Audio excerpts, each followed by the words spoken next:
You think you can make it on your own. Father slammed the bill in front of me. Jason laughed beside him. That day I was kicked out of the company, kicked out of the house, even my name became a joke. 6 years later they sat in the audit meeting, the lights too bright, their faces pale. I handed over the report, pointing at the familiar account numbers. Father's hand shook. Jason tried to speak, but not a word came out. I said simply, this time the signature is still mine.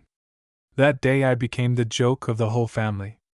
Father waved his hand like shooing away a fly. That account was under your management, so of course the mistake is yours. He handed his phone to Jason before I could explain. Brother took it, saying the bank traced it. He signed it. The signature was mine, but I had never seen that form. They did not want to hear a single word from me. Mother looked at me briefly, then turned away. The day I was kicked out of the company, even the office keys were taken. Jason stood at the door, hands in his pockets, saying, Dad has decided. I asked on what basis. He answered matter-of-factly, because you are easiest to replace. No one saw me out, only the girl at the front desk handed me a letter. It was from Mother telling me not to come back and cause trouble. I read those few lines in the rain, steady handwriting, cold tone. At that moment I laughed, a laugh so strange even to myself. They wanted a clean slate. I became the stone they sacrificed. And I knew this was never accidental. Father never trusted me. Jason had always been his pride. I was used for contrast, placed in the shadows. One mistake and it would prove their judgment. The night I left the city I took only an old bag. The bag was bought by Mother for documents. I tore up the letter and threw it in the trash. No thought, just a desire to leave their sphere. The train station was quiet, the announcements repeating the same line. I leaned against the glass, watching my reflection. That face did not look like a loser, more like someone stripped bare. Later I went to another city. Lived in a basement with no windows. Worked odd jobs by day, moved cargo at night. My hands often bled, no one knew my name. My supervisor called me the new guy. I did not correct him.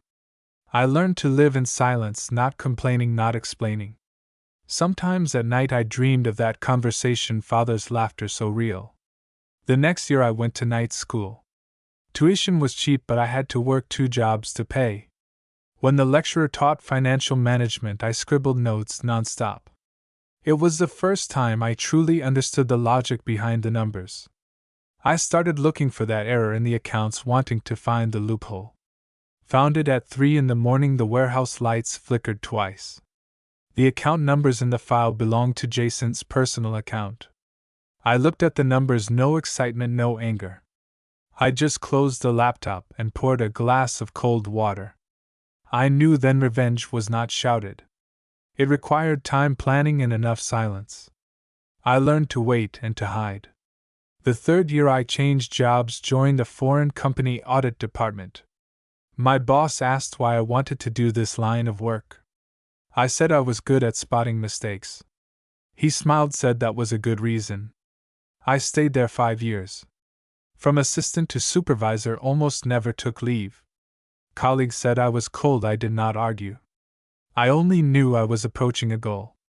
During that time I met many people colder than me. They spoke of numbers like fate. From them I learned methods. How to destroy a person without a sound. The 6th year I got a case.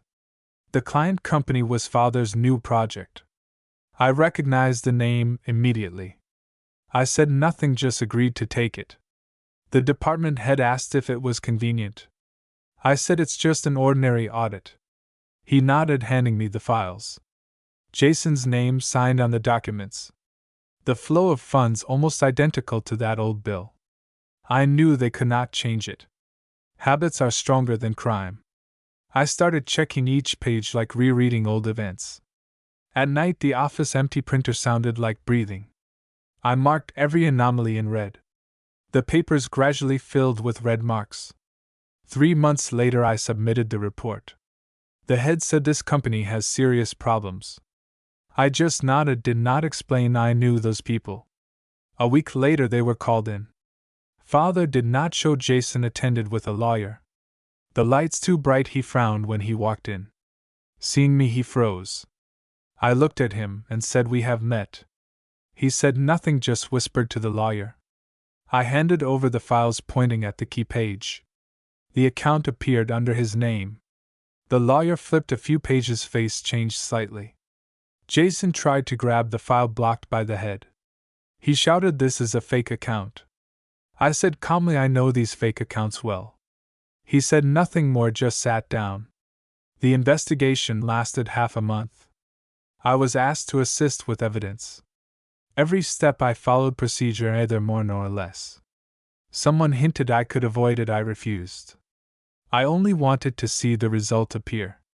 In the end, the company was charged with embezzlement. Father forced to resign, Jason's account frozen. The news aired. I quietly turned off the TV in the office. At night, I got a call from Mother. Her voice hoarse, barely recognizable. "Did you do the right thing?" she asked. I said I just accounted. Silence on the other end, only breathing. She finally said, "You destroyed the family?" I said they destroyed it first. Then hung up. A few days later, I returned to the old house. The door unlocked, the place a mess. Father sat on the couch, half his hair white. He looked up at me, said nothing.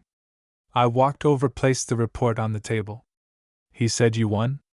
I shook my head. "Not me, facts won." He closed his eyes as if aged 10 years.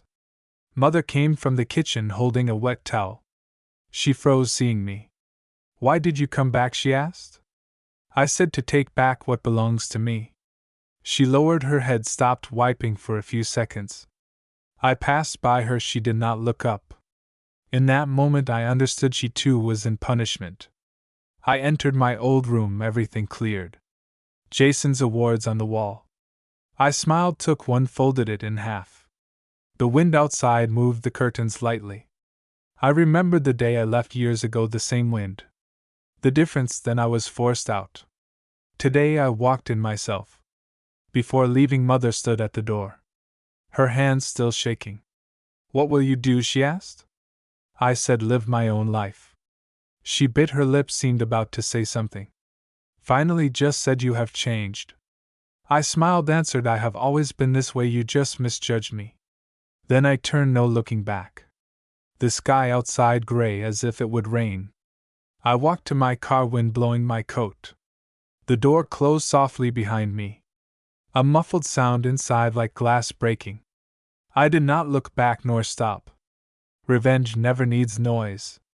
It is just one person returning the truth bit by bit.